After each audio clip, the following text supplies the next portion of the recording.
మంది కాంగ్రెస్ నాయకులను గాని ముఖ్యమంత్రి రాని కాంగ్రెస్ నాయకులు రాని కలెక్టర్ రాని ఎవరు వచ్చినా తరిమి కొడదాం.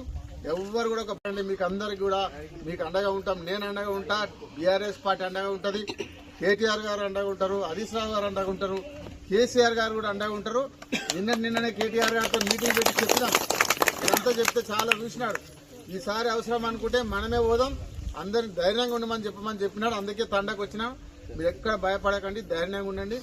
మళ్ళోసారి వస్తే కేటీఆర్ గారిని తీసుకొని మనం ఇక్కడికి వచ్చి పెద్ద ఎత్తున ధర్నా చేసి ఎవరు వస్తారో రాని, పోలీసు వాళ్ళు వస్తారా, అధికారులు వస్తారా, కాంగ్రెస్ లీడర్లు వస్తారా, ఎవరు వచ్చినా తరిమి కొడదాం.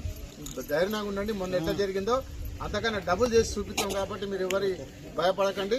తప్పకుండా ఈ ఫార్మర్ రద్దు చేసే వరకు మేము వెంబడి ఉండి పోరాటం చేస్తామని చెప్పి మీ అందరూ కూడా తెలియజేసుకుంటూ సెలవు. మరి ముఖ్యమంత్రికి ఏం సోయి లేదా అని అడుగుతున్నాను. ముఖ్యమంత్రి రేవంత్ రెడ్డి గారు ఇక్కడ ఉన్న ఓట్లు వేసుకొని ఈ ప్రజల